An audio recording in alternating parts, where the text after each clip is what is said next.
নমস্কার বন্ধু, আমার চ্যানেলে সকলকে জানাচ্ছি স্বাগতম। সকালবেলা সমস্ত কাজ কমপ্লিট, চানো হয়ে গেছে। আর উপরে আমাদের যে ছাদে যে তুলসী গাছ রয়েছে সেখানে জল দিয়ে চলে এসেছি সেবা দিয়ে। এবার নিচেটা পুজো করব। গাছ থেকে এখানে 4টে ফুল তুললাম।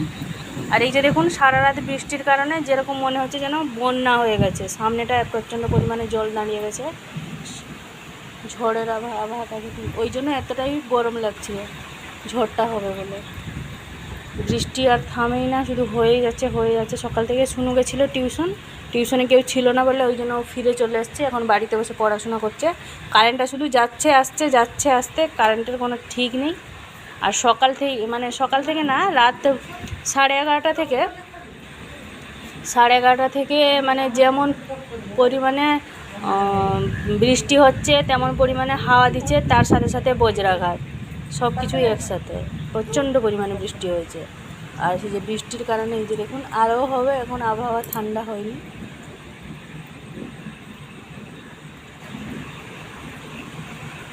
মনে হচ্ছে যেন বন্যা হয়ে গেছে সামনেটা। এই যে দেখুন, কারেন্ট নেই, এভাবে এই যে লাইট জ্বালিয়ে ঠাকুরের জন্য ফুলগুলো সব সাজিয়ে রেখেছি এই যে সামনে থেকে। আর ছাদে আমার সেই সাদা জবা গাছটায় প্রচণ্ড পরিমাণে ফুল ধরেছিল, আর কালকেও ফুটেছিল, অনেকগুলি ফুল ফুটেছিল। আর বেলি ফুল গাছটায় অনেকগুলোই ফুটেছিল, তুলে নিয়ে এসেছি কিছুটা। সবগুলো তুলতে পারিনি, কিছুটা তুলে নিয়ে এসেছি। এই যে ঘরে সব নিয়ে এসেছি, নিয়ে সব সাদা। ওখানে গাছেও দিয়েছি কিছুটা। আর এগুলো হচ্ছে সব বেলি ফুল।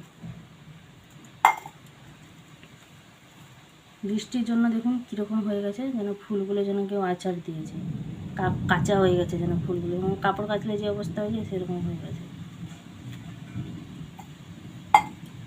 চলুন তাহলে এবার পুজোটা সেরে নিই। ফুলগুলো গোছানো হয়ে গেছে সব। এভাবে লাইট জ্বালিয়ে আমাকে পুজো করতে হবে, কিছু করার নেই। এই যে সমস্ত কাজ কমপ্লিট হয়ে গেছে, আমার বাড়িতে পুজো দেওয়া হয়ে গেছে। পুজোটা দিয়ে শুনি একটুখানি নাচ প্র্যাকটিস করছিল, তার কাছেই বসেছিল।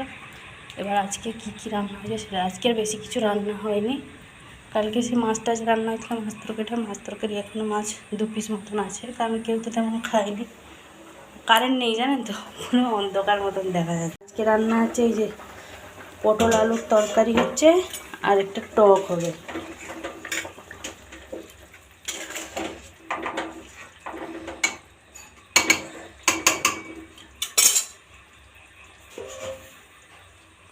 আপনাদের দাদা তো চলে গেছে, সে একটু আগে ফোন করেছিল, জাস্ট পৌঁছাচ্ছে। কারণ সারা রাত বলছি, সারা রাস্তা একদম ভিজে গেছে বৃষ্টিতে। আস্তে আস্তে গাড়িটা চালিয়ে গেছে।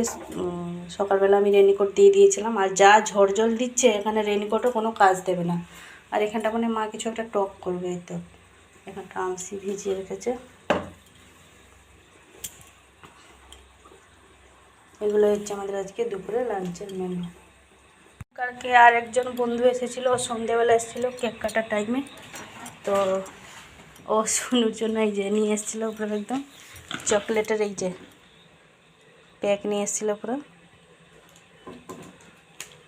এই যে পুরো চকলেটের প্যাক নিয়ে এসেছিলো, এই খুলে বসে পড়েছে। আর সব মাটির সব চকলেট তৈরি করে নিয়ে এসেছিলো। আর একটা এমনি একটা ব্যান্ড দিয়েছিল ওকে হাতে বাঁধার জন্য, সেটাতে লেখা ছিল শিখা।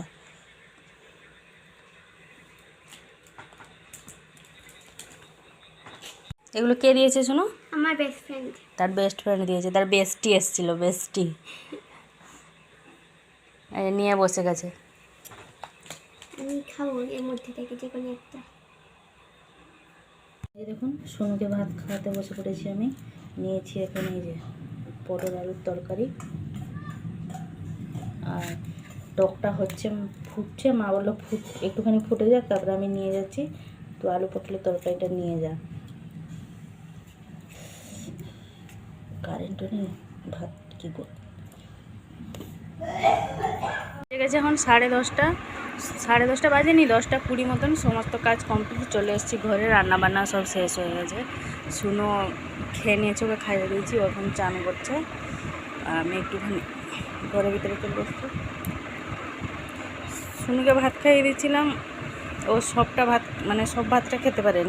তো 2-4 গালের মতন খেয়ে তারপরে ভাতটা সব ছেড়ে দিলে, বললো আমি আর খাবো না। ওরই ভাতটা আমি খেয়ে নিয়েছি। তো খুব সকালবেলায় আমার আজকে ভাত খাওয়া হয়ে গেছে, ওর সাথে খেয়ে নিয়েছে। আমি থাক একটুখানি অনেকে ঘরের ভিতরে বেশি কী আর করবো, সমস্ত তো কাজ বাজ কমপ্লিট। মা বললো চলে যা, একটুখানি ঘরের ভিতরে বসে থাকবি, রেস্ট নিবি। শুনে এখন চান করছে। ও এখন এলেই আমার কাছ থেকে ফোনটা নিয়ে নেবে, জানেন।